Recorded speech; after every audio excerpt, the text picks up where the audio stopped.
Maulaya salli wa sallim daiman abada ala habibika khairil khalqi. Makanya saya kalau ada suami kurang ajar sama istrinya, suruh lihat istrinya melahirkan. Kalau dulu itu kan tidak boleh perempuan laki-laki masuk ruang melahirkan. Kalau sekarang alhamdulillah kasih izin. Saya waktu melahirkan mamanya cek, kan setengah mati. Udur, tidak bisa. Kata dokter, tidak bisa dia Ustaz. Saya bagaimana caranya ini supaya bisa keluar? Dipakum. Apa itu dipakum? Disedot. Wih, bisa dongok anakku ini kalau otaknya disedot. Saya bilang, sudah, mundur ki dok. Saya yang ngurus ki. Nah, bilang, bukan mau pengajian ini Ustaz. Saya mundur ki, saya urusin istriku. Betul Pak, ini. Akhirnya saya salat hajat 2 rakaat. Saya salat hajat dulu 2 rakaat. Lalu saya selawat sebanyak-banyaknya. Lalu saya dorong. Keluar. Sejak itu, saya bilang kalau memang ada laki-laki yang tidak tahu harga istrinya, lihat itu istri melahirkan. Pilihannya hanya 2, setengah mati atau mati. Dan berapa banyak ibu-ibu wafat melahirkan anaknya. Dan dia tersenyum melahirkan anaknya setelah wafat. Wafat setelah melahirkan, dia senyum. Berhasil mengeluarkan anaknya untuk melanjutkan masa depan hidupnya. Yang ketiga, kenapa ibu disebut 3 kali? Yang tidak dimiliki laki-laki apa? Menyusui. Ibu masih ingat waktu menyusui? Apalagi kalau sudah mulai tumbuh giginya. Mutuakan hak. Coba. Ibu-ibu membayangkan diri sendiri. Mana ada begitu dia gigi, kau tampilin. Hei, kau gigi saya. Tidak, dia bujuk.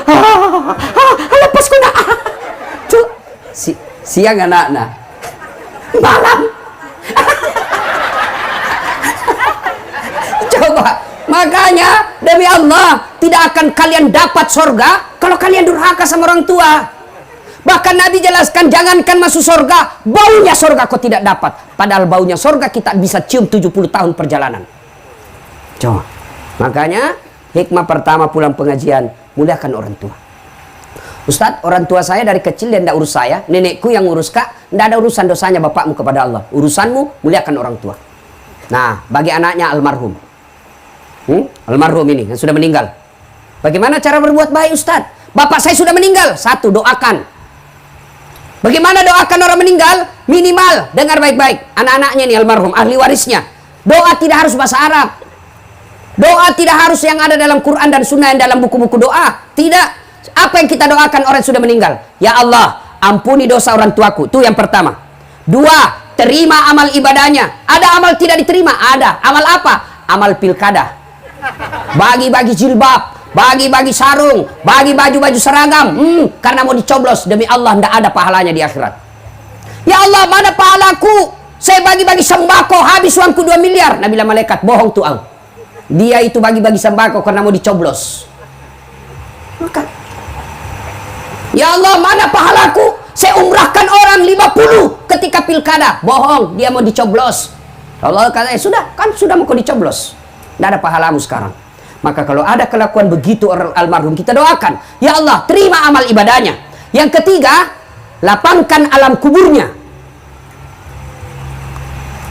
Ampuni dosanya. Terima amal ibadahnya. Lipat gandakan segala kebaikannya. Lapangkan alam kuburnya. Jadikan kuburnya menjadi taman-taman surga. Lebih mulia lagi kalau kita tutup. Allahumma ghafirli wali walidayya warhamhuma kama rabbayani shaghira. Tapi sayang 1000 sayang, banyak orang baca doa ini, tapi Pak Imam nasuruh. Kan banyak orang tidak tahu bahasa Arab. Selesai lebaran, pergilah ziarah kubur. Pak Imam tidak tahu bahasa Arab, Pak Doja tidak tahu bahasa Arab, dia juga tidak tahu bahasa Arab. Ibu-ibu gaul, bajunya hitam, roknya hitam, kacamatanya hitam, payungnya hitam, pergi ziarah kubur. Oh, doakan mamaku. Duduk mak ibu, sama-sama mi duduk. Nah baca mi di doa ini Pak Imam. Allahumma ghafirli, nah bilang ini ibu amin. Amin. Wali walidayya, amin. Warhamhuma kama rabbayani shaghira, amin. Dalam hatiku, kasihannya ini ibu, dia kira mamaknya didoakan, padahal mamaknya Pak Imam nak doakan. Apa artinya itu tadi? Allahumma ghafirli, ya Allah ampuni dosaku. Siapaku? Ya Pak Imam. Di belakang kita, amin.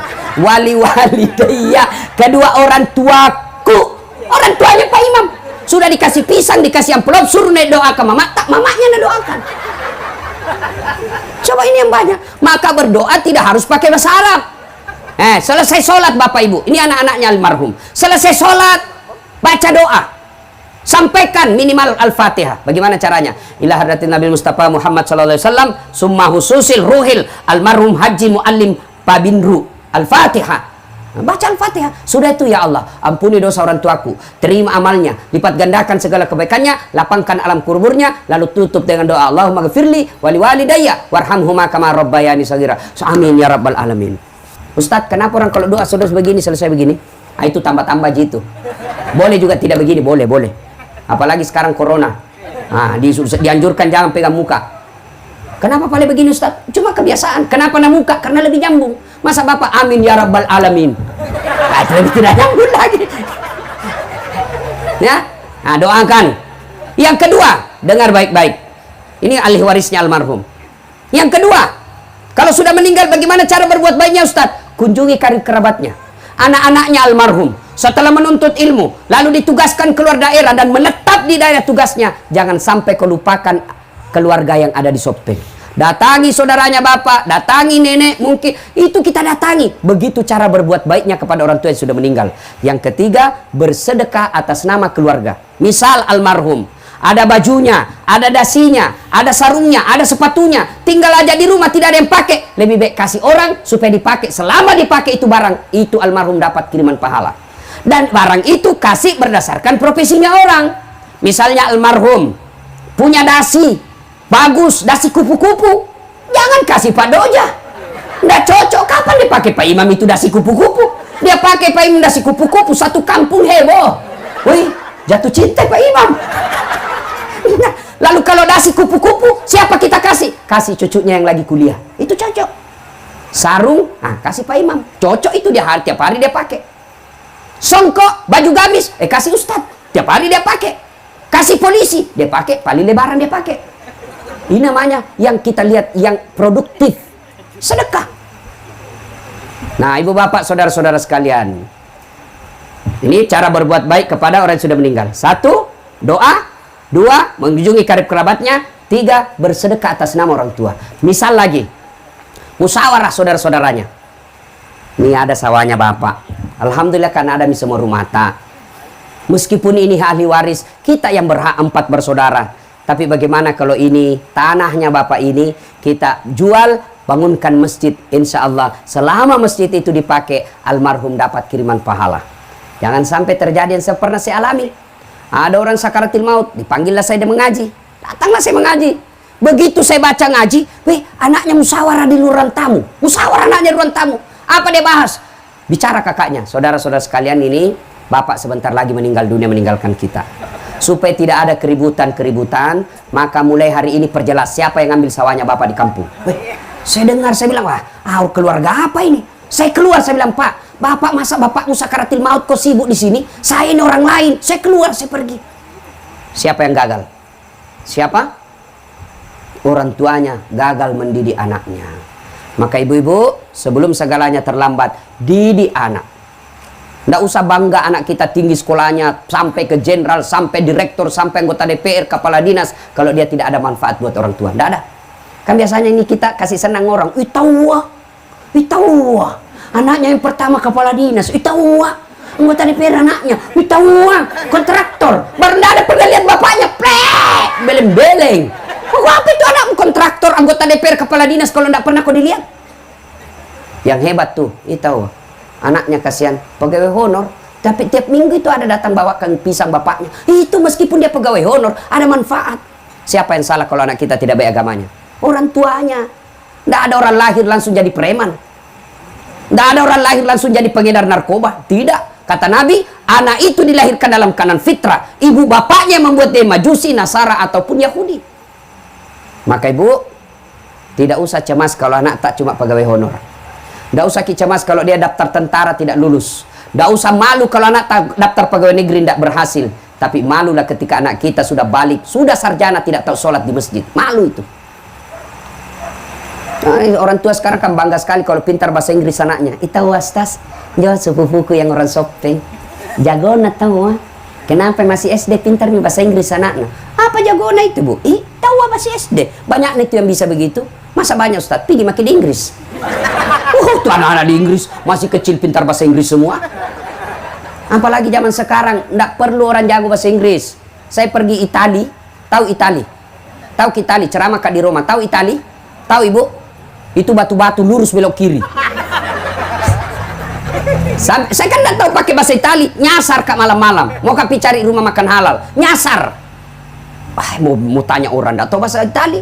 Woi, ku ingat ada Google Translate. Saya buka HP ku, buka aplikasi Google Translate, ku rekam. Tolong tunjukkan saya rumah makan halal. Wih, keluar terjemahannya dalam bahasa Itali. Ku panggil orang ada lewat, Mister.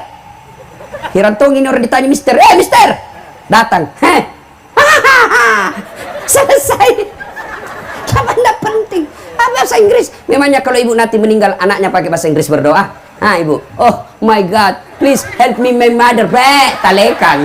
Mana bisa? Tetap bahasa Bugis. Nah, maka tidak usah cemas soal itu. Yang kedua, ini biasa kita salah mendidik anak. Terlalu cemas soal perut. Jangan makin cemas soal perut. Ada orang di Sopeng mati kelaparan?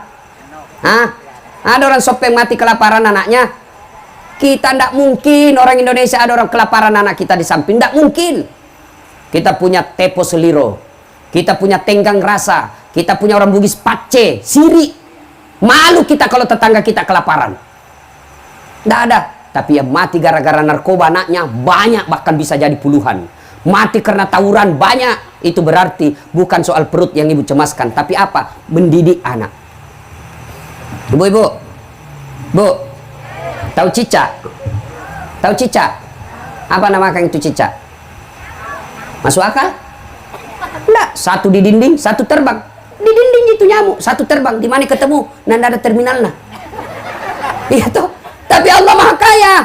Dengar lagu tak waktu kecil. Cicak-cicak di dinding, diam-diam merayap. Diam-diam merayap. Datang seekor nyamuk. Nyamuk yang datang. Tidak ada bilang lagu, cicak lompat ke nyamuk. Patah-patah cicak kasihan. Iya toh? Maka tidak usah cemas. Bu, wallahi demi Allah ibu, didik anak tidak usah cemas apa dia makan anak kita. Contoh Ibrahim alaihissalam. Ibrahim alaihissalam ketika usia senja, dia kumpul semua anak cucunya. Lalu beliau berkata, ya bunaya, ma ta'buduna min ba'di. Anakku, kalau saya nanti mati, siapa kau sembah nak? Yang diingatkan siapa kau sembah? Ni kamu sompah kau mati kak nak. Tapi ibu-ibu zaman sekarang, bapak zaman sekarang, begitu dia sudah pensiun, ma ta'kuluna min ba'di. Nah, apa kau makan nanti kalau saya mati? Malu kita kalau anak kita tidak punya mobil. Malu kita kalau anak kita kerja hanya jual-jual bensin botolan. Malu kita kalau anak kita sudah dua anaknya tidak punya rumah. Tapi kita tidak malu kalau anak kita Ramadan merokok di pinggir jalan. Nah ini, kalau kita mau punya kekayaan paling berharga, didik anak. Bagaimana cara didik anak Ustadz? Ada dalam surah Luqman. Baca itu mulai dari ayat 16 dan seterusnya. Sudah dijelaskan di situ. Ya bunaya la tusyrik billah. Wahai anakku, jangan kau serikatkan Allah. Itu dulu yang pertama, akidah dulu. Ibu-ibu nih yang punya anak kecil, masih kecil, ajarkan akidah kepada anak kita. Nah, Allah itu satu. Lam yalid wa lam yulad. Kalau perlu ajarkan melalui lagu. Kan ala lagu tak waktu kecil. Topi saya bundar, bundar, topi saya. Ganti itu. Tuhan saya Allah, Allah Tuhan saya. Kalau bukan Allah, bukan Tuhan saya. Itu ajarkan. Tuhan banyak. Siddhartha Gautama, Yesus, tapi bukan Tuhan kita orang Islam. Siapa Tuhannya kita? Nah, Allah. Allah itu siapa? Tidak bisa dilihat. Nah, sudah ajarkan begitu. Itu lagu-lagu zaman dulu, begitu lagunya. Tuhan saya, Allah, Allah, Tuhan saya. Jangan ajari anak lagu yang tidak masuk akal. Bu ani belalang kupu-kupu, siang makan nasi, kalau malam minum susu. Mana ada belalang minum susu sama makan nasi? Patolo-tolo. Waktu itu saya kecil itu memang bagus-bagus itu lagu. Coba itu waktu tak kecil. Lagu takkan bagus-bagus. Katakan Tuhan itu satu. Ini lagu namanya Rama. Mungkin Tuhan mulai bosan melihat tingkah kita yang selalu salah dan bangga dengan dosa-dosa, atau alam mulai enggan bersahabat dengan kita. Coba kita bertanya pada rumput yang bergoyang. Itu lagu orang dulu, bagus lagunya toh. Sekarang lagunya anak-anak kita apa? Pulang-pulangku berbadan dua. Matampuli sudah cilaka.